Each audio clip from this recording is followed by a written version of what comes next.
Northern Ireland said goodbye to one of its most beloved broadcasting voices this week, as hundreds gathered in the small coastal village of Ardglass to lay Gerry Kelly to rest. Kelly, who died at his home on Sunday, July 26, at the age of 77, spent 4 decades as one of the most recognizable faces and voices on television and radio across Northern Ireland. His funeral took place on Wednesday, July 29, beginning at his late residence before a Requiem Mass at 1:00 p.m. in St. Nicholas Church, Ardglass, the coastal village he called home. He was laid to rest afterward in the adjoining Calvary Cemetery. The family's notice described him as the devoted husband of Helena, a loving father to his daughters Sarah and Claire, a cherished grandfather, and a beloved brother, uncle, and friend to many. In keeping with his wishes, the notice asked for family flowers only, with donations instead directed to the Northern Ireland Hospice. Hundreds turned out for the service, filling St. Nicholas Church to remember a man who had in many ways become part of the fabric of Northern Irish life. Fittingly, the priests, the singing trio Kelly had interviewed on his show multiple times over the years, performed during the Mass, a tribute that captured just how many of the people he once welcomed onto his set came back to honor him in return. Kelly's career was defined above all by Kelly, his weekly UTV chat and variety show, which ran for an extraordinary 17 years from 1989 to 2005, and became appointment viewing on Friday nights across the region. Over the course of the show's run, it aired more than 1,000 hours of live television, welcomed 3,500 guests, and featured 1,500 musical acts across 571 episodes, numbers that speak to just how much of a fixture Kelly became in people's living rooms week after week. His guest list ranged from major international stars to unforgettable local moments, including a now-famous interview with an 8-year-old Rory McIlroy, long before he became a golfing icon, chipping balls into a washing machine on set.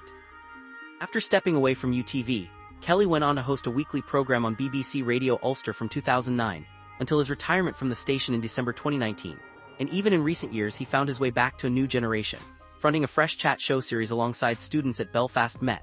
The tributes that followed his death and echoed again at his funeral painted a picture of a man whose impact went far beyond entertainment.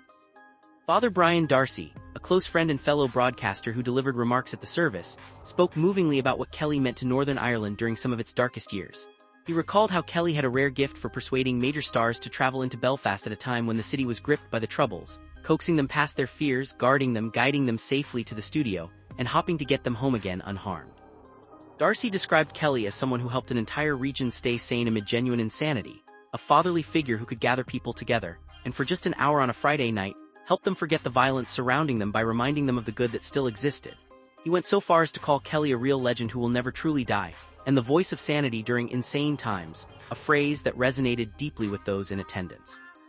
UTV's head of news and programs, Simon Clemison, echoed that sentiment in the days after Kelly's passing, calling him one of Northern Ireland's best-known and most loved broadcasters, and noting how his show had remained a must-watch fixture for nearly 2 decades. Northern Ireland's Deputy First Minister, Emma Little-Pengelly, also paid tribute, describing Kelly as a face and voice familiar to generations across the region, and praising the huge character he brought to every interview he conducted across his long career. Kelly's contributions to broadcasting had already been formally recognized years earlier, when he was inducted into the Royal Television Society Hall of Fame in 1998. In 2018, he revealed publicly that he had been diagnosed with cancer 2 years prior, a diagnosis he faced with the same quiet resilience that defined much of his public life. As his coffin was carried from St. Nicholas Church following the Mass, it marked the end of a career that spanned generations and touched nearly every corner of Northern Irish cultural life. For a broadcaster who spent decades bringing warmth, laughter, and a bit of normalcy into homes during genuinely difficult times, Wednesday's funeral was less a goodbye and more a final, fitting thank you from the community he never stopped serving.